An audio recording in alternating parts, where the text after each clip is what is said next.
Welcome back. So మనం accounting for associates and joint venture చూస్తున్నాము.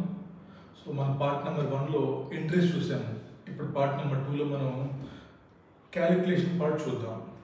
So ఏదైనా ఒక కంపెనీ కానీ వేరే ఒక కంపెనీలో 20% ఆర్ మోర్ ఇన్వెస్ట్ చేసినప్పుడు, అవునా, సో దాన్ని మీరు ఎలా అకౌంటింగ్ చేయాలి, ఎలాగైతే మీరు బిజినెస్ కాంబినేషన్లో 9 స్టెప్స్ మోడల్ మీరు ఫాలో అయ్యారు. ఏం చేసి చెప్పండి, అక్కడ 9 స్టెప్స్ అంటే వరుసగా వేసాం 9 స్టెప్స్. సో అలాగే in case of accounting for associates అయితే ఇక్కడ మీరు ఒక మెథడ్ ఫాలో అవ్వాలి. ఆ మెథడ్ పేరు ఏం పేరు ఇక్కడ ఈక్విటీ మెథడ్ అని చెప్పేసి జస్ట్ నేమ్ అండి అంతే, దాని గురించి మీకు అవసరం లేదు, ఎందుకు వచ్చిన నేము అవసరం లేదు. సో ఈక్విటీ మెథడ్ మనం ఇక్కడ ఫాలో అవ్వాలి. సరే సార్, ఈక్విటీ మెథడ్ ఫాలో అవుదాం సార్. ఈక్విటీ మెథడ్ ఫాలో అవ్వాలంటే ఏం చేయాలి? ఎగ్జామ్లో క్వశ్చన్ వస్తే మనం కరెక్ట్గా తప్పుపోకుండా చేయాలంటే మీకు కాన్సెప్చువల్ క్లారిటీ ఉండాలి. గుర్తుపెట్టుకోండి, ఇక్కడ క్వశ్చన్స్ ఇంపార్టెంట్ కాదు, ఎన్ని క్వశ్చన్స్ చేసామో ఇంపార్టెంట్ కాదు, కాన్సెప్ట్ ఎంత క్లియర్గా నేర్చుకున్నాం అనేది ఇంపార్టెంట్.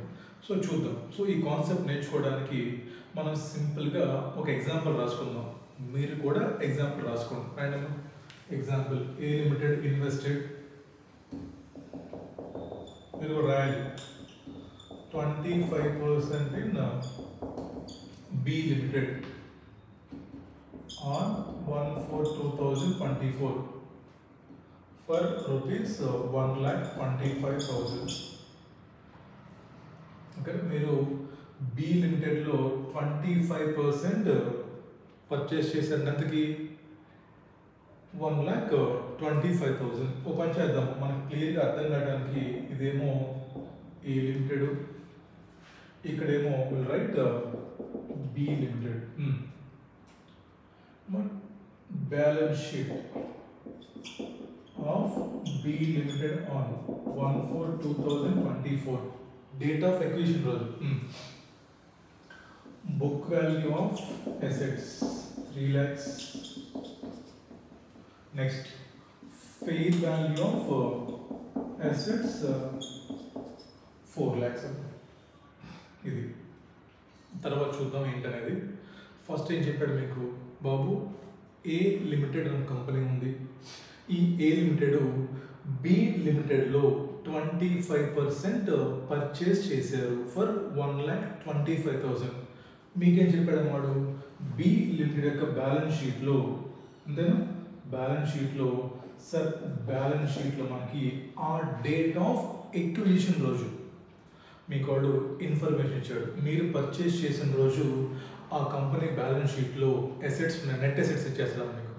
లైక్ బిజినెస్ కాంబినేషన్ లాగా మీకు మొత్తం బ్యాలెన్స్ షీట్ ఇప్పుడు simply he's giving net assets of B limited on date of purchase of investment. ఎంతది?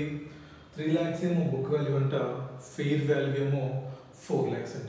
మరి దాని మీనింగ్ ఏంటి చెప్పండి నాకు.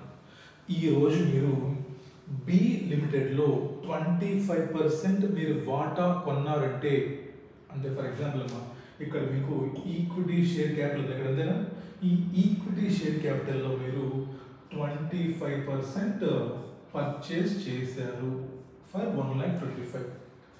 ఈక్విటీ షేర్ హోల్డర్స్ అంటే ఎవరు? ఇక్కడ ఓనర్సేగా. ఓనర్స్ మీన్స్, సో ఈ బ్యాలెన్స్ షీట్లో ఉన్నటువంటి నెట్ అసెట్స్లో వీళ్ళేగా ఓనర్స్. అదే మీనింగు. ఆ కంపెనీ బ్యాలెన్స్ షీట్లో అసెట్స్ ఉంటాయి, లయబిలిటీస్ ఉంటాయి. లయబిలిటీస్లో మళ్ళీ మన ఓన్ ఫండ్స్ ఉంటాయి, లోన్ ఫండ్స్ ఉంటాయి, out side liabilities. Equity share holders అంటే ఎవరు? ఈ బ్యాలెన్స్ షీట్లో ఉన్నటువంటి నెట్ అసెట్స్కి ఓనర్స్. నువ్వేం చేసావు? దాంట్లో 25% నువ్వు కొన్నావంట. అంటే మీనింగ్ ఏంటి? నువ్వు ఆ బ్యాలెన్స్ షీట్లో ఉన్నటువంటి నెట్ అసెట్స్లో 25% నువ్వు ఇప్పుడు ఓనర్. అంతేనా మీనింగ్? నువ్వు ఈక్విటీ షేర్ క్యాపిటల్ 25% కొన్నావంటే మీనింగ్ ఏంటి? నువ్వు ఆ బ్యాలెన్స్ షీట్లో ఉన్నటువంటి నెట్ అసెట్స్లో 25% నువ్వు పర్చేస్ చేసావు. అంటే ఇదిగోండి, ఈ బ్యాలెన్స్ షీట్లో ఉన్నటువంటి ఈ అసెట్స్లో కూడా నువ్వు 25% పర్చేస్ చేసావు. ఈక్విటీ షేర్ క్యాపిటల్ పర్చేస్ చేయడం, అదే మీనింగ్. Yes sir. సో ఎలాగైతే నువ్వు బిజినెస్ కాంబినేషన్లో స్టెప్ నెంబర్ 6లో గుడ్ విల్ లేదా సిఆర్ కనుక్కుంటామో, ఐడియా ఉందా మీకు? సో అది వదిలేసేయండి. ఒకవేళ మీరు ఇప్పుడు ఏం చేశారని చెప్పండి, ఇదంతా మర్చిపోండి అన్న, ఇదంతా వద్దు. మీరు ఏదో ఒక షాప్కి వెళ్ళారు, ఓకేనా? మీరు ఏదో ఒక షాప్కి వెళ్ళి ఒక 100 రూపాయలు ఒక సామాన్ కొన్నారు. మీకు వాడు ఏదో ఒక సామాన్లు ఇచ్చాడు, మీరు చెక్ చేసుకుంటారా లేదా? ఫర్ ఎగ్జాంపుల్ సామాన్ వదిలేసేయండి, మీరు నా క్లాస్ కొన్నారు, ఇప్పుడు 3000 రూపాయలకి ఎఫ్ఆర్ కొన్నారు క్లాసెస్. ఇప్పుడు నేను ఇచ్చే కంటెంట్ వల్ల మీకు ఎగ్జామ్షన్ వచ్చింది, మీరు హ్యాపీయా సాడ్? చాలా హ్యాపీ సార్. అంటే ఏంటి? మేము పెట్టిన డబ్బుల కంటే మాకు వచ్చిన బెనిఫిట్ ఎక్కువ వస్తుంది, అంతేనా కదా? మేము పెట్టిన డబ్బులతో పోలిస్తే మాకు బెనిఫిట్స్ ఎక్కువ వస్తున్నాయి కాబట్టి మేము చాలా హ్యాపీగా ఉన్నాం సార్. హ్యాపీ అంటే మాకు ఈ ట్రాన్సాక్షన్ వల్ల, ఈ పర్చేజ్ ట్రాన్సాక్షన్ వల్ల మాకు ఎంతో కొంత గెయిన్ వచ్చింది sir. Gain on purchase, that is capital reserve. For example ప్రీవియస్గా మీరు ఎవరియో 10,000 పెట్టి క్లాసెస్ కొన్నారు, 30 మార్క్స్ కూడా రాలేదు ఎగ్జామ్లో.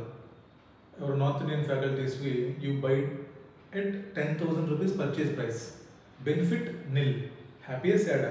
సాడ్. అంటే ఏంటమ్మా? Loss. Loss means goodwill. So ఎలాగైతే మీరు ఏదైనా సరే, అది బిజినెస్ కాంబినేషన్ అవ్వచ్చు, అసోసియేట్స్ అవ్వచ్చు, ఏదైనా కానీ మీరు ఒక పని చేస్తున్నారంటే we should check profit or loss. ఈ ట్రాన్సాక్షన్ వల్ల నాకు లాభమా నష్టమా?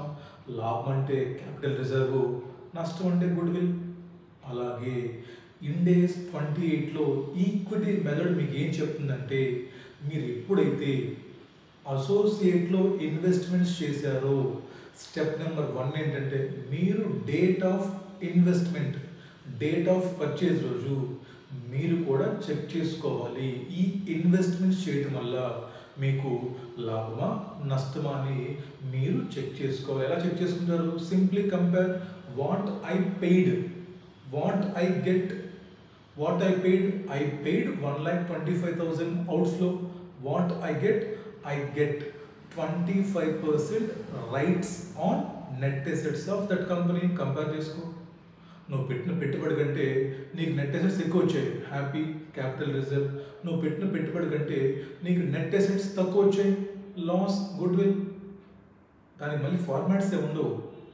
కామన్ సెన్స్ ఇక్కడ, నువ్వు పెట్టిన పెట్టుబడికి నీకు ఆ బ్యాలెన్స్ షీట్లో ఎంత వాటా వస్తుంది? ఎక్కువ వస్తుంది వాటా, హ్యాపీ, క్యాపిటల్ రిజర్వ్. తక్కువ వస్తుంది వాటా, గుడ్ విల్. అంతేనా? అంటే ఫస్ట్, సో ఈక్విటీ మెథడ్లో మీరు చేయవలసినటువంటి ఫస్ట్ స్టెప్ ఏంటంటే, we should calculate goodwill or CR on date of purchase.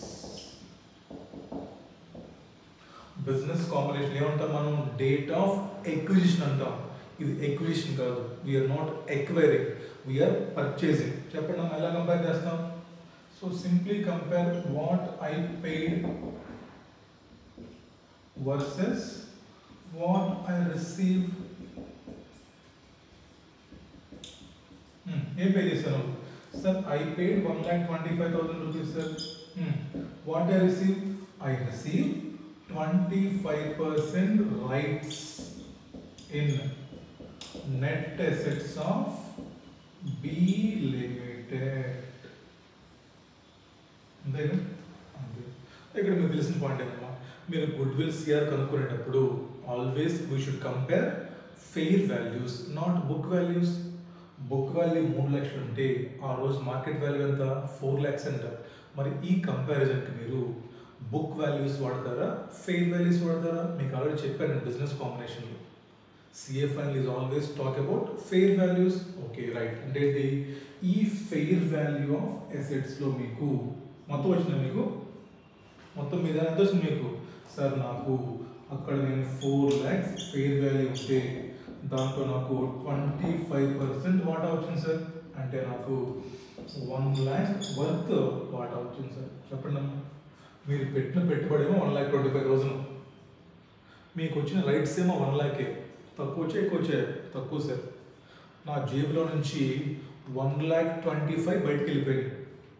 నాకు అక్కడ రైట్స్ ఎందుకు వచ్చాయి? 1 lakh వచ్చాయి సార్. అంటే ఏంటి? నాకు తక్కువ రైట్స్ వచ్చాయి సార్. అంటే సాడ్, అంటే లాస్ అయ్యి మరి. పెట్టిన డబ్బుల కంటే రైట్స్ తక్కువ వచ్చాయి అంటే ఏంటి? Good will. 20. సో డే 1 ఇది మీరు చేయాలి. పర్చేస్ చేసిన రోజు మీరు ఆ ఇన్వెస్ట్మెంట్ పర్చేస్ చేసిన రోజు మీరు ఈక్విటీ మెథడ్లో స్టెప్ నెంబర్ 1 ఏంటంటే we should calculate goodwill లేదా క్యాపిటల్ రిజర్వ్. ఏంటి గుడ్ విల్ అంటే ఈ ట్రాన్సాక్షన్ చేశారు, ఈ ట్రాన్సాక్షన్ చేయటం వల్ల నాకు లాభమా నష్టమా అని కనుక్కుంటాను. రాసుకున్నాము. For example B limited balance షీట్లో బుక్ వాల్యూ ఆఫ్ అసెట్స్ 3 లక్షలు, ఫెయిర్ వాల్యూ ఆఫ్ అసెట్స్ 4 లక్షలు. We always take fair values and our రాసుకోండి. క్యాలిక్యులేషన్ ఆఫ్ గుడ్ విల్ లేదా ఇలా రాసుకోండి, పర్లేదు. నేను ఎగ్జామ్ క్వశ్చన్ చేస్తున్నప్పుడు ఫార్ములా రాద్దాం, బట్ మీకు అర్థం కావడానికి రాసుకోండి. What I paid versus what I receive. You paid 1,25,000 for 25%, but you receive 25% of 4 lakhs. That is, you receive less than paid. So మనకు తక్కువ వచ్చాయి కాబట్టి దట్ ఈజ్ గుడ్ విల్. చెప్పండి అమ్మా, ఆ కంపెనీలో నువ్వు ఎందుకు పెట్టుబడి ఎక్కువ పెట్టావు? బికాస్ ఆ కంపెనీకి రెప్యుటేషన్ మార్కెట్లో బాగా ఉంది కాబట్టి. అదే గుడ్ విల్ అంటే ఆ కంపెనీ ఎందుకు కొంటున్నావు నువ్వు?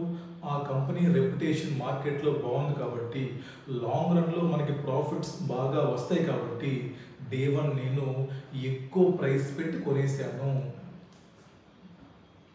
సో దాన్ని నేను గుడ్ విల్ లాగా రికగ్నైజ్ చేసుకుంటాను.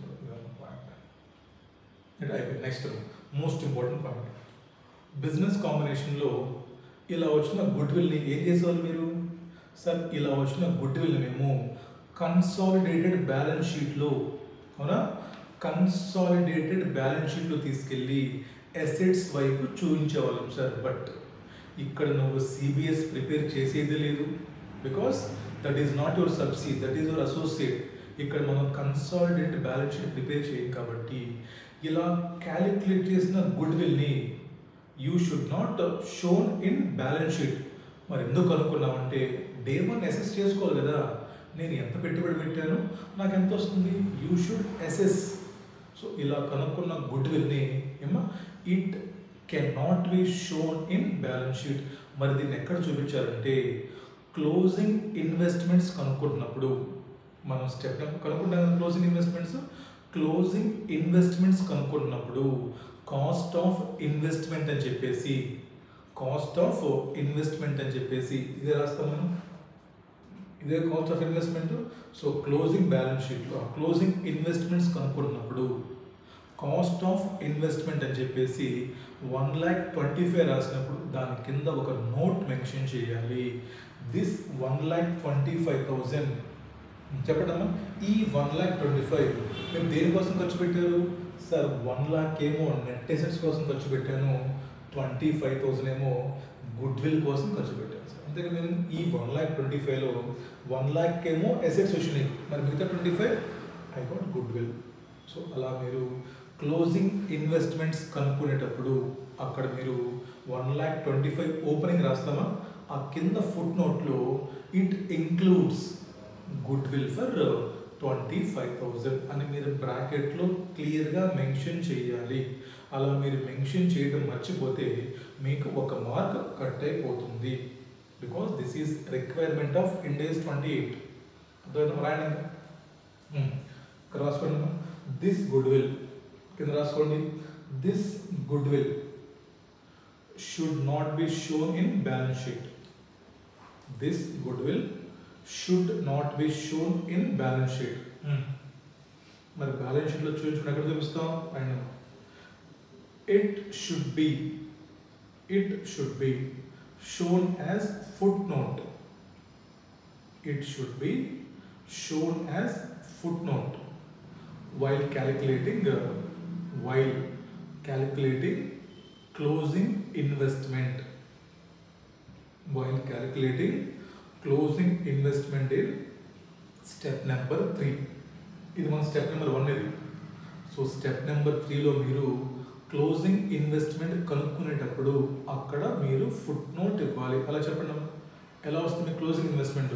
Sir opening investment plus profit minus dividend received, అదే కదా మీరు ఇందాక చేసింది. మీరు opening investment plus profits made during the year from part 1 part 2 OCI minus dividend if any. ఇలా మీరు క్యాలిక్యులేషన్ చేస్తున్నప్పుడు ఎప్పుడైతే మీరు ఓపెనింగ్ ఇన్వెస్ట్మెంట్ కాస్ట్ అని రాస్తారో 1,25,000 అని రాయండి. మరి ఓపెనింగ్ ఇన్వెస్ట్మెంట్ కాస్ట్ 1,25,000 రాసి కింద బ్రాకెట్లో it includes goodwill of 20.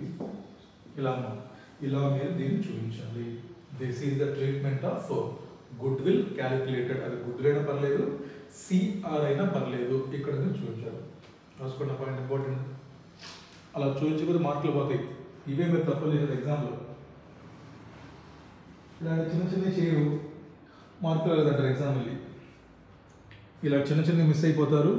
Sir మాకు మార్కులు వేయట్లేదు అంటారు వాళ్ళు ఎగ్జామ్కి వెళ్ళి. ఎలా వస్తాయి మరి చెప్పండి. ఇండియా చెప్పిన పనులన్నీ చేయాలి మీరు. రాశారమ్మా. సో ఇది మనకి స్టెప్ నెంబర్ 1. సో క్వశ్చన్ ఇచ్చినప్పుడు జాగ్రత్తగా చదువుకోండి. ఏంటి, ఎంత మనం పెట్టుబడి పెట్టి కొన్నాము, నెక్స్ట్ ఆ పెట్టుబడి పెట్టిన రోజు ఆ కంపెనీ బ్యాలెన్స్ షీట్లో నెట్ అసెట్స్ ఎంత ఉన్నాయి. మీకు నెట్ అసెట్స్ అనేవి బుక్ వాల్యూ ఇస్తాడు, ఫెయిర్ వాల్యూ ఇస్తాడు. మీకు ఏం కావాలి, ఫెయిర్ వాల్యూ కావాలి. So as per equity method step number 1 is calculation of goodwill లేదా CR. What I paid and what I received. What I paid is cost of investment, what I received is 25% of fair value of net assets. అంతే, నాకు తక్కువ వాటా వచ్చింది. So good will. ఈ good will treatment ఏంటి, దీన్ని balance షీట్లో చూపించకూడదు. దీన్ని స్టెప్ నెంబర్ 3లో మీరు క్లోజింగ్ ఇన్వెస్ట్మెంట్ కనుక్కునేటప్పుడు ఓపెనింగ్ కాస్ట్ తీసుకున్నప్పుడు ఆ 1,25,000లో 25,000 రూపాయల గుడ్ విల్ కూడా ఉంది అని మీరు కింద ఫుట్ నోట్లో చెప్పాలి. అయినా అయిపోయింది right. Next and step number 2. Step number 2 స్లోగా వెళ్దాం, చాలా ఇంపార్టెంట్ ఇది ఒక స్టెప్. స్టెప్ నెంబర్ 2 రాయండి. Calculation of share of profit. నేను రాస్తాను తర్వాత మీరు రాయండి first. Step number 2 calculation of share of profit in P&L, in P&L and OCI of associate. ఇందాక చేసి మనం అక్కడ వాళ్ళు సంపాదించిన ప్రాఫిట్లో మన వాటా ఎంత, అక్కడ వాళ్ళు సంపాదించిన ఓసిఐలో మన వాటా ఎంత, ఏమైనా డివిడెండ్ ఉంటే అది మనం లిస్ట్ చేసుకుంటాం. అంతే చేసేది మనం రైట్. ఇక్కడ ఒక చిన్న ఇంపార్టెంట్ పాయింట్ ఉంది, మనం చెప్తాను మీకు. సెకండ్ రాశారు ఏంటి, calculation of share of profit and OCI of associate. Right right ఆగండి. త్వరగా ఇక్కడ చాలా మంచి పాయింట్ ఉంది, అందుకే చెప్తున్నాను. త్వరగా రైట్. సో ఇప్పుడు మీరు అయిపోయింది, డే 1 అయిపోయింది. మీరు సో ఈ రెండింగ్ వచ్చారు. ఇంకా ఈ రెండింగ్ అన్నప్పుడు ఈ రెండింగ్లో మీరు ఇప్పుడు చెక్ చేసుకుంటారు ఏమని, ఒకవేళ బి కంపెనీలో ఇన్వెస్ట్ చేశాం కాబట్టి మనకి వాడు ఎంత డబ్బులు సంపాదించాడు, దాంట్లో మీకు ఎంత వాడా, 25% వాడాలి. నేను స్లోగా వెళ్ళడమ్మా. ఒక్క ఎగ్జాంపుల్ బాగా నేర్చుకోండి, క్వశ్చన్స్ అన్నీ మీకు సింపుల్ అయిపోతుంది.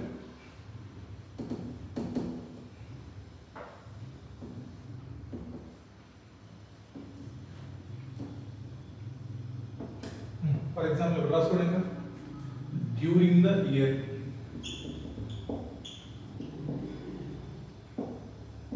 బి లిమిటెడ్ ఎర్న్, మా ప్రాఫిట్ ఏమో 40,000 సంపాదించారు మీరు, ఓసిఐ ఏమో మీరు ఒక 10,000 సంపాదించారు. డ్యూరింగ్ ద ఇయర్ మీరు ప్రాఫిట్ ఏమో 40,000 సంపాదించారు. ఇందాక సేమ్ ఎగ్జాంపుల్. ఓసిఐలో మీరు 10,000 సంపాదించారు. ఏం చేద్దాం మనం ఇంకా. సో క్యాలిక్యులేషన్ ఆఫ్ ఇదే step number 2, share of profit and loss account OCI. ఎంత profit and loss account sir, profit and loss అకౌంట్లో వాడు 40,000 సంపాదించాడు సార్. మీకు ఎంత వాడు మొత్తం మీద 25% నాదండి. నెక్స్ట్ ఓసిఐలో సార్ వాడు ఓసీఐలో 10,000 సంపాదించాడు సార్ ఇంటూ 25%. ఇదే మీ మాట డివిడెండ్ పేడ్ లెస్ చేద్దాం, లాస్ట్లో డివిడెండ్ పేడ్ లెస్ చేద్దాం. ఇది ఇక్కడ ఇంపార్టెంట్ పాయింట్ చెప్పండి సార్. వాడు 40,000 ప్రాఫిట్ సంపాదించాడు సార్, దాంట్లో మా వాటా 25%. వాడు 10,000 ఓసీఐ రిజల్ట్స్ పక్కన పెట్టాడు, దాంట్లో మా వాటా 10,000 25%. So this is my share of profit from associate profit and loss account. But ఇక్కడ పాయింట్ ఏంటంటే మోస్ట్ ఇంపార్టెంట్ పాయింట్, ఇందాక మీరు పైన బ్యాలెన్స్ షీట్లో ఉన్నటువంటి నెట్ అసెట్స్ తీసుకున్నప్పుడు, మనం బ్యాలెన్స్ షీట్లో ఉన్నటువంటి నెట్ అసెట్స్ మీరు తీసుకున్నప్పుడు మీరు బుక్ వాల్యూస్ తీసుకున్నారా లేదా ఫెయిర్ వాల్యూస్ తీసుకున్నారా? సార్ ఆబ్వియస్లీ ఫెయిర్ వాల్యూస్ తీసుకున్నాం సార్. ఓకేనా సార్, మేము ఫెయిర్ వాల్యూస్ తీసుకున్నాం సార్. సో ఇప్పుడు మీ క్వశ్చన్లో జనరల్గా ఏం చెప్తారంటే, ఈ డిఫరెన్స్ ఏదైతే ఉందో ఈ బుక్ వాల్యూ ఆఫ్ నెట్ అసెట్స్కి అదేవిధంగా ఫెయిర్ వాల్యూ ఆఫ్ నెట్ అసెట్స్కి డిఫరెన్స్ ఏదైతే ఉందో this is because of some PP అని చెప్తాడు మీకు. అంటే ఇప్పుడు ఏంటమ్మా నెట్ అసెట్స్ అంటే ఏంటి? ఈ 3 లక్షల్లో ఈ నెట్ అసెట్స్ అంటే దాంట్లో బోల్డ్ ఉండొచ్చు కదా అసెట్స్, దాంట్లో గుడ్డులు ఉండొచ్చు, ట్యాంజిబుల్ ఉండొచ్చు, ఇంటాంజిబుల్ ఉండొచ్చు, ఇన్వెస్ట్మెంట్స్ ఉండొచ్చు, కరెంట్ అసెట్స్ ఉండొచ్చు, minus current liabilities. He is giving you net assets. Net assets means multiple assets minus multiple liabilities. And he is giving fair value of net assets, not particular asset. మీకు ఇవ్వలేదు, మీకు చెప్పాడా balance sheet మొత్తం మీకు value ఇచ్చాడు 3 లక్షలు 4 లక్షలు. ఇప్పుడు ఏం చెప్తారంటే, సార్ ఈ డిఫరెన్స్ ఏదైతే ఉందో ఈ ఫెయిర్ వాల్యూకి బుక్ వాల్యూకి డిఫరెన్స్ ఎక్కడైతే వస్తుందో ఈ డిఫరెన్స్ అనేది because of one depreciable asset అని చెప్పాను నీకు, అర్థవుతుందా? సో ఈ డిఫరెన్స్ ఏదైతే ఉందో that is not because of current assets, not because of investments, not because of non depreciable assets. This difference is because of depreciable asset. అంటే ఏంటి? ఒక ప్లాంట్ అండ్ మిషనరీ యొక్క book value for example 1 lakh అమ్మా, దాని fair value 2 lakhs. అంటే ఏంటి? ఈ 3 లక్షల్లో అనుకుందాం ఎగ్జాంపుల్, ఈ 3 లక్షల్లో మనకి ఒక ప్లాంట్ ఉంది, ఈ ప్లాంట్ యొక్క బుక్ వాల్యూ 1 lakhs, దాని ఫెయిర్ వాల్యూ 2 lakhs. అదే డిఫరెన్స్. సో ఈ బ్యాలెన్స్ షీట్లో ఉన్న బుక్ వాల్యూస్లో ఒక పీపీఈ ఉంది, ఒక డిప్రిషియబుల్ అసెట్, దాని ఎంత వాల్యూ 1 lakh బుక్ వాల్యూ ఉంది. ఈ కింద ఉన్న ఫెయిర్ వాల్యూ ఉంది 2 lakhs. అంటే ఏంటి? రిమైనింగ్ అసెట్ బుక్ వాల్యూ 2 లక్షలు, ఫెయిర్ వాల్యూ 2 లక్షలు. సో కాబట్టి ఈ డిఫరెన్స్ ఏదైతే ఉందో ఈ డిఫరెన్స్ అనేది because of one depreciable asset అని చెప్తాడు మనకి. ఎందుకు సార్ ఈ పాయింట్ ఎంత స్ట్రెస్ చేస్తున్నారంటే చూడండి జాగ్రత్తగా, ఎప్పుడైతే డిప్రిషియబుల్ అసెట్ అని చెప్పాడో మీరు ఈ profit and loss account prepare చేసినప్పుడు మీరు కనుక్కున్నటువంటి నెట్ ప్రాఫిట్ ఏదైతే ఉందో that is after charging depreciation. Yes sir, that is after charging depreciation on. Depreciation book value మీద ఛార్జ్ చేస్తారా, ఫెయిర్ వాల్యూ మీద ఛార్జ్ చేస్తారా? సార్ ఏం మాట్లాడుతున్నారు సార్? బుక్ వాల్యూ మీద. We should charge depreciation on book values only. అంటే ఎంత మీద చేశారు మీరు? సార్ నేను 1 lakh మీద ఇక్కడ నేను డిప్రిసియేషన్ ఛార్జ్ చేశాను అంతేనా? అంటే ఫర్ ఎగ్జాంపుల్ 1 lakh చేశారు. చూడండి చాలా ఇంపార్టెంట్ పాయింట్ ఇది. మీరు ఈ ప్రాఫిట్ అండ్ లాస్ అకౌంట్లో 40,000 ప్రాఫిట్ కనుక్కుంటున్నప్పుడు ఇదిగోండి ఈ ప్రాఫిట్, సార్ మేము బుక్ వాల్యూ మీద డిప్రిసియేషన్ ఛార్జ్ చేసి ఈ P&L అకౌంట్ ప్రిపేర్ చేసాము. బట్ మీరేమో మీ ఇన్వెస్ట్మెంట్స్ని డే 1 నెట్ అసెట్స్ తీసుకున్నప్పుడేమో you are taking fair values. మరి ఈ profit based on book values అంతేనా? ఈ ప్రాఫిట్ ఏదైతే మీరు క్యాలిక్యులేట్ చేశారో this profit is based on book value of 1 lakh depreciation. మరి తప్పు కాదు, తప్పు కదా? మీరు ఎప్పుడైతే ఫెయిర్ వాల్యూస్ కన్సిడర్ చేశారో you have to charge depreciation also on fair values. So కాబట్టి ఇక్కడ మీరు ఛార్జ్ చేసిన డిప్రిసియేషను సరిపోదు. ఎంతైతే ఫెయిర్ వాల్యూ ఎక్స్ట్రా అని చెప్పామో 1 lakh, ఇప్పుడు ఈ 1 lakh మీద కూడా మళ్ళీ మీరు డిప్రిసియేషన్ అక్కడ ఛార్జ్ చేసి then find out correct profit. మీరు కరెక్ట్ ప్రాఫిట్ కనుక్కున్న తర్వాత దాంట్లో మీకు 25% వాటా వస్తుంది. సో కాబట్టి ఈ 40,000లో మీకు 25% రాదు, because this is not correct profit. So అంటే ఏంటి ఇక్కడ ప్రాబ్లము? సో స్టెప్ నెంబర్ 2లో మీరు first we should compute correct profit by charging additional depreciation on fair value. Logical question చేయడం చాలా సింపుల్, బట్ మీకు లాజిక్ తెలియదు చేశాను. సో మీరు స్టెప్ నెంబర్ 1లో నెట్ అసెట్స్ తీసుకున్నప్పుడు ఫెయిర్ వాల్యూస్ తీసుకున్నారు కదా, మరి ప్రాఫిట్స్ తీసుకున్నప్పుడు కూడా you should take correct profit కదా బేస్డ్ ఆన్ ఫెయిర్ వాల్యూస్. మరి డిప్రిసియేషన్ ఏమో బుక్ వాల్యూ మీద ఛార్జ్ చేస్తున్నారు 40,000 కోసం. మరి డిప్రిసియేషన్ బుక్ వాల్యూ మీద ఛార్జ్ చేస్తే నీ ప్రాఫిట్ ఎక్కువ కనిపిస్తుందా నీకు? ఎస్. కాబట్టి డిప్రిసియేషన్ ఇప్పుడు కూడా ఫెయిర్ వాల్యూ మీద తీసుకోవాలి బికాస్ ఆఫ్ దీనికోసం. సో ఎంతైతే ఎక్సెస్, ఎంత మా ఫెయిర్ వాల్యూ 1 lakh? ఎస్. ఈ ఎక్సెస్ ఫెయిర్ వాల్యూ ఎంతైతే 1 lakh ఉందో ఇప్పుడు ఈ 1 lakh మీద కూడా మీరు డిప్రిసియేషన్ ఛార్జ్ చేసి వచ్చినటువంటి కరెక్ట్ ప్రాఫిట్లో మీ వాటా మీరు తీసుకోండి. అంతేగాని మీరు ఒకేసారి ఇచ్చిన ప్రాఫిట్లో తీసుకుంటే దట్ ఈస్ రాంగ్ ప్రాఫిట్. అర్థమైన పాయింట్. సో స్టెప్ నెంబర్ 2 అంటే ఇప్పుడు ఇక్కడ రాయడం ఎగ్జాంపుల్, ద డిఫరెన్స్ బిట్వీన్, ఇది రాశారు P&L రాయడం, the difference between book value and fair value of assets is due to PPE, is due to one PPE whose remaining useful life is 20 years. మన life కావాలి మనకి depreciation అంటే whose remaining useful life is 20 years. ఇది మీకు క్లియర్గా చెప్పాలి క్వశ్చన్లో. Book వాల్యూకి ఫెయిర్ వాల్యూ కూడా డిఫరెన్స్ అనేది that is because of depreciable asset అని క్లియర్గా చెప్తాడు. If that is because of non depreciable, ఈ స్టెప్ మనకు రాదు, మనకు గొడవలేదు. ఇంకా అది ల్యాండ్కి సంబంధించిన difference, no need to calculate depreciation.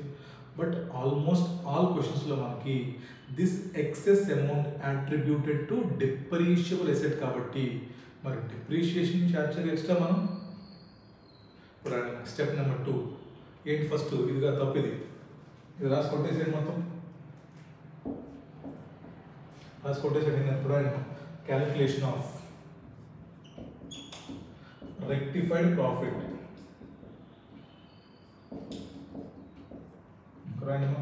Profits given 40,000 minus excess depreciation attributable to fair value difference. అంతే కదా, ఎంతది? 4 lakhs minus 3 lakhs. So 1 lakh మీద మీరు డిప్రిసియేషన్ ఛార్జ్ చేయాలి. ఎంత మా లైఫ్ చెప్తున్నారు? 20 years. డిప్రిసియేషన్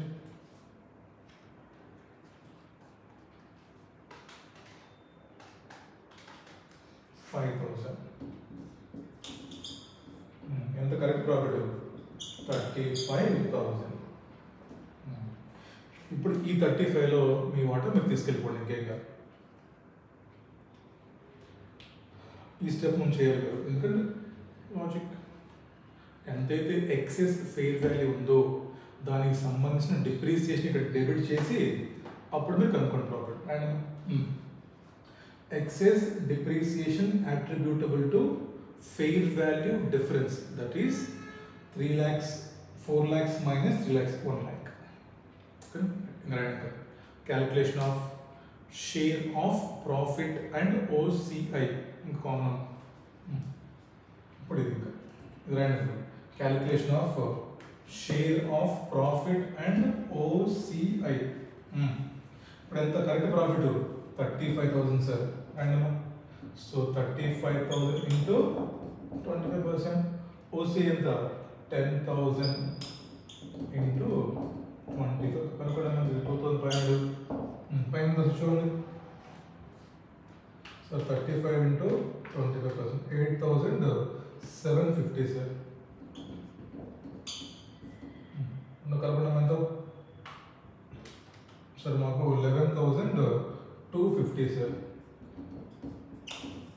ఇది స్టెప్ నెంబర్ 2. ఈజీయే, బట్ చిన్న అడ్జస్ట్మెంట్, డిప్రిసియేషన్ అది ఛార్జ్ చేయండి, దాన్ని కనుక్కోండి. దీనికి ఎంట్రీ అడిగింది ఎగ్జామ్లో. దీనికి ఎంట్రీ ఏమి రాస్తారు? ఎంట్రీ ఏమో సార్ డిప్రిసియేషన్ ఛార్జ్ చేస్తున్నారు. ఏంటి entry? Profit and loss account debit to depreciation. అడిగితే ఎంట్రీస్ ఉందా? ఎంట్రీస్ రాస్తాం ఫస్ట్లో మనం. ఆ ఎంట్రీస్ రాస్తున్నప్పుడు ఈ అడ్జస్ట్మెంట్ ఇస్తే P&L డెబిట్ చేయండి. P&L account debit to depreciation అడిగితే అయిపోయింది. Last step number 3 calculation of closing balance అయిపోయింది. రైట్, లాస్ట్ టైం రాయండి. మూడో step calculation of closing balance. And first opening balance cost. Calculation of closing balance of investment అంటే first opening balance or cost of investment ఎంత కొన్నారు మీరు? 1,25,000. ఏం చెప్పారు మీ బ్రాకెట్లో? It includes goodwill of 25,000. Add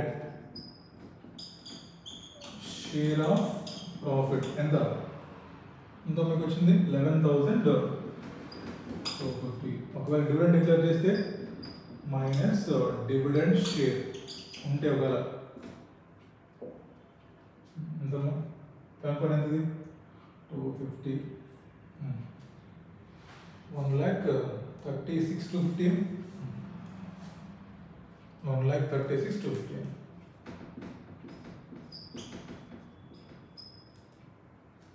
అది క్వశ్చన్. సో ఈ క్వశ్చన్స్ మీకు వచ్చినప్పుడు 3 స్టెప్స్ ఫాలో అవ్వాలి. ఏంటమ్మా చెప్పండి. అది step number 1 calculation of goodwill లేదా సిఆర్. ఎలాగా? What I paid versus what I receive in fair value of assets. Next step number 2 calculation of share of ప్రాఫిటే. బట్ ఈ ప్రాఫిట్ మీకు ఇచ్చింది రాంగ్ ప్రాఫిట్. దాన్ని మీరు ఫస్ట్ రెక్టిఫై చేయాలి. అంటే ఎలాగా? ఎక్సెస్ డిప్రిసియేషన్ లెస్ చేయండి ముందు వచ్చింది. దెన్ ఈ ప్రాఫిట్లో మీ వాటా ఎంతో తీసుకోండి. నెక్స్ట్ ఓసీఐ ఉంటే ఓసీఐ తీసుకోండి. ఈ ఓసీఐ అనేది లాస్ ఉండొచ్చు కదా. ఇప్పుడు దాన్ని ఏం చెప్తున్నాను? ఎక్స్చేంజ్ గెయిన్ చెప్తున్నాను, ఎక్స్చేంజ్ లాస్ ఉండొచ్చు కదా. రీవాల్యుయేషన్ రిజర్వ్ అప్వార్డ్స్ చెప్తున్నాను, రీవాల్యుయేషన్ లాస్ ఉండొచ్చు కదా. మనకి గెయిన్ ఉంటే యాడ్ చేశారు, లాస్ ఉంటే లెస్ చేయండి. ఏమో రేపు ఎగ్జామ్ లాస్ వస్తే గెయిన్ యాడ్ చేస్తున్నాం అంటే లాస్ ఏం చేస్తాం? లెస్ చేస్తాం అంతే. Next step number 3 calculation of closing balance. Opening balance లేదా కాస్ట్ ఆఫ్ ఇన్వెస్ట్మెంట్. ఇది మర్చిపోకూడదు బ్రాకెట్లో, లేదా ఒక మార్క్ ఎగిరిపోతుంది మనకి. It includes goodwill of 25 plus share of profit computed in step number 2 minus dividend if any declared. For example B limited ఇక్కడ 10,000 rupees dividend pay చేసింది. మీ వాటా ఎంత? 25% మైనస్ 2,500. అక్కడ లెస్ చేసుకుంటే దట్ ఈస్ క్లోజింగ్ ఇన్వెస్ట్మెంట్. ఇలా మీరు 3 steps మీకు 5 minutes కంటే ఎక్కువ పట్టవు. అంతేనే కదా. మీకు ఉన్న క్వశ్చన్ మీకు అర్థమైతే, ఎగ్జామ్లో ఉన్న క్వశ్చన్ మీకు అర్థమైతే మీకు ఎంతసేపు పడుతుంది? అనేది 5 minutes కంటే ఎక్కువ పడదు. ఎక్కడ తప్పుపోదు. మీ 5 marks మీకు వచ్చేస్తాయి. చాలా ఇంపార్టెంట్. ఎగ్జామ్లో చాలాసార్లు ఈ క్వశ్చన్ అడిగాడు. So this is the logic for equity method competition ఎలా చేస్తాము అనేది ఇది లాజిక్ మీకు. రైట్, హోంవర్క్ క్వశ్చన్స్ రాసుకోండి. Please write homework questions. నేను మీకు ఇస్తాను. నేను మీకు ఇంకా క్వశ్చన్ బ్యాంక్ ఇవ్వలేదు కాబట్టి క్వశ్చన్ బ్యాంక్ ఇచ్చాను అనుకోండి, అక్కడ మీకు 4 questions ఉంటాయి. నేను మీకు రేపు క్వశ్చన్ బ్యాంక్ ఇస్తాను. ఇస్తే దాంట్లో మీకు వరుసగా 4 questions ఉంటాయి. Question number 1 study material question, question number 2 ICAI latest practice questions, question number 3 exam question, question number 4 కూడా ఎగ్జామ్ క్వశ్చన్. బట్ ప్రజెంట్ మీకు ఇంకా నేను క్వశ్చన్ బ్యాంక్ ఇవ్వలేదు కాబట్టి I will give you ICAI questions numbers. రాసుకోండి. Illustration number 10 homework చేయాలి. Illustration number 10 తర్వాత test your నాలెడ్జ్లో 13 టెస్ట్ యువర్ నాలెడ్జ్లో 13. నెక్స్ట్ మీకు నేను ఎగ్జామ్ పేపర్స్ పీడిఎఫ్ ఇచ్చాను. సో దాంట్లో జనవరి 2021లో క్వశ్చన్ నెంబర్ 6D, తర్వాత ఇంకోటి నవంబర్ 2022లో క్వశ్చన్ నెంబర్ 6D. ఈ క్వశ్చన్స్ మీరు హోంవర్క్ చేయాలి. ఇప్పుడు ఎవరన్నా స్టూడెంట్ సరే ఏంటి సార్ క్వశ్చన్స్ అన్ని మీరు బోర్డు మీద చేస్తా అన్నారు కదా, ఏంటి మాకు హోంవర్క్ ఇస్తున్నారంటే, ఇదిగోండి ఇవన్నీ క్వశ్చన్స్. నేను మీకు ఒక క్వశ్చన్ చెప్పిస్తాను ఎగ్జాంపుల్. అన్నీ నేను కాపీ చేస్తే మీరేం ఇంకా ఎగ్జామ్ వరకు మీకు అన్ని క్వశ్చన్స్ సేమ్ క్వశ్చన్సే. ఒక్కసారి మీరు హోంవర్క్ చేస్తే ఏమైంది, మీకు కాన్ఫిడెన్స్ పెరిగిద్ది, క్వశ్చన్ ఎలా చదవాలో మీకు అర్థమవుతుంది. సో కాబట్టి మీకు I give all questions as homework. ఇప్పుడు నేను చేసిన example illustration number 10. Next TYK 13. ఈ TYK 13 ICA ప్రాక్టీస్ క్వశ్చన్స్ కొత్తగా ఇచ్చాడు చూసారా, దాంట్లో ఇంక్లూడ్ చేశాడు అనమాట. Next June 2021 6D, November 2022 6D. ఇదమ్మా, దట్స్ ఇట్. నెక్స్ట్ ఇంకో చిన్న పాయింట్, ఇది అయిపోయింది. ఇంకా ఇంకో చిన్న పాయింట్ ఏంటంటే, సార్ ఒకవేళ బి లిమిటెడ్లో కానీ, ఇదిగోండి ఒకవేళ బి లిమిటెడ్లో కానీ ఈక్విటీ షేర్ క్యాపిటల్తో పాటు ఏమైనా క్యుములేటివ్ ప్రిఫరెన్స్ షేర్స్ ఉంటే వాళ్ళకి సంబంధించిన డివిడెండ్ లెస్ చేసిన తర్వాత మాత్రమే మీరు ఈ ప్రాఫిట్ మీరు కనుక్కోవాలి.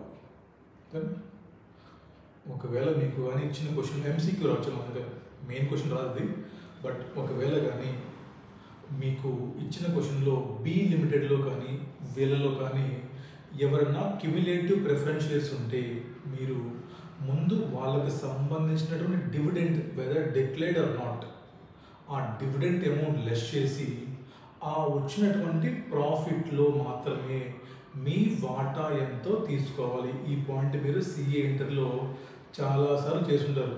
EPS అప్పుడు కానివ్వండి, లేదంటే వాల్యుయేషన్ ఆఫ్ గుడ్ విల్ లేదా అప్పుడు, అంతే కదా. ఏం చేస్తాం మనం, we're computing profits for equity share holders. I'm an equity share holder of associate. మరి ఈక్విటీ షేర్ హోల్డర్స్కి మీరు ప్రాఫిట్స్ పంచేటప్పుడు మీరు ప్రిఫరెన్స్ డివిడెంట్ ఏమన్నా పెండింగ్ ఉంటే whether declared or not in case of cumulative preference shares, దాన్ని మీరు లెస్ చేసిన తర్వాత వచ్చిన ప్రాఫిట్లో మాత్రమే మీ వాటా మీరు తీసుకోవాలి. MCQ రావచ్చు. MCQ ఎలా చెప్పిన, profits of B limited 4 lakhs. Be limited also had cumulative preference shares of 10 lakhs of 10%. and A Limited acquired 25% share of B Limited. Compute share of profit. First of all, we should compute net profit for equity shareholders of B Limited. Profits given minus cumulative preference dividend. ఇప్పుడు వచ్చిన profit ఎంతైతే ఉందో దాంట్లో we have to take 25% of this. దీనికి మనం illustration number 11 లేదా మనం ఇచ్చే క్వశ్చన్ బ్యాంక్లో క్వశ్చన్ నెంబర్ 5 అంటే మనం ఇలిస్ట్రేషన్ నెంబర్ 11 చూద్దాం. చిన్న పాయింట్ ఇంపార్టెంట్ అండి, MCQ రావచ్చు. చూడండి illustration number, cumulative preference shares issued by associate. K Limited invested 50% voting power of joint venture. MN Limited also issued 10% cumulative preference shares అంటాను. K Limited నేను MN లిమిటెడ్లో 50% వాటా కొన్నాను. ఇప్పుడు MN లిమిటెడ్ బ్యాలెన్స్ షీట్లో equity share క్యాపిటల్తో పాటు 10% cumulative preference shares ఉన్నాయంట. ఓకేనా. Next ఎంతది 10 lakhs అంట. During the year N Limited made profit of 4 lakhs. Calculate profits for, ఏం చేస్తాం చెప్పండి, profits given 4 lakhs minus cumulative preference dividend 10 lakhs in 10%, 1 lakh పోయింది. So net profits ఎంత ఉన్నాయి మనకి 3 lakhs. నా వాట్ ఎంత 50%, so 3 lakhs into 50%, 1,50,000 is share of profit of K Limited. Illustration number 11 అండి. MCQ రావచ్చు. సో ప్రతి question important item. So this is all about investments in associate entries accounting treatment. So ఇక్కడ దాకానే యూట్యూబ్లో classes అవైలబుల్గా ఉంటాయి. Next consolidation అవన్నీ కూడా మనకి ఎవరైతే క్లాసెస్ పర్చేస్ చేశారో వాళ్ళకి మాత్రమే ఉంటాయి. ఎందుకు ఈ క్లాసెస్ పెడుతున్నా అంటే నేను you should know how simple financial reporting లేదా CFR అనేది. దీన్ని కాంప్లికేట్ చేసేసారు బయట, అంత కాంప్లికేట్ లేదు. చెప్పండి ఈ క్వశ్చన్ ఏమైనా కాంప్లికేట్? మీకు కాన్సెప్ట్ తెలిస్తే క్వశ్చన్స్ సాల్వ్ చేయటం చాలా easy. So focus on concept instead of questions. Right, 4 question homework చేయాలి. ఎవరైతే పాస్ అవ్వాలనుకుంటారో హోంవర్క్ చేసుకోండి, లేదంటే మీ కర్మ.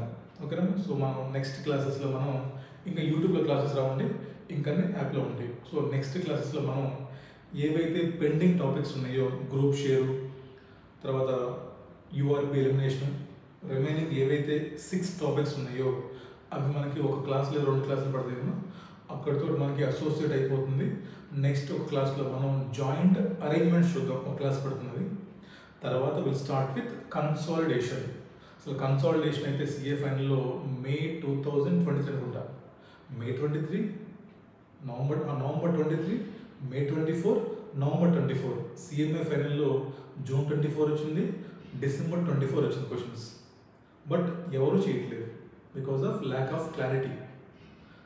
మన క్లాసెస్ వినండి, కన్సాలిడేషన్ అలా వెళ్ళిపోతుంది, అంత సింపుల్ కన్సాలిడేషన్. ఓకేదమ్మా? మొన్న CMA ఫైనల్లో చైన్ హోల్డింగ్ ఇచ్చినట్టున్నాడు. అవునా? చైన్ హోల్డింగ్ చాలా సింపుల్, చూద్దాం ఎలా చేయాలి. ఓకేనా? Right, thank you so much, bye.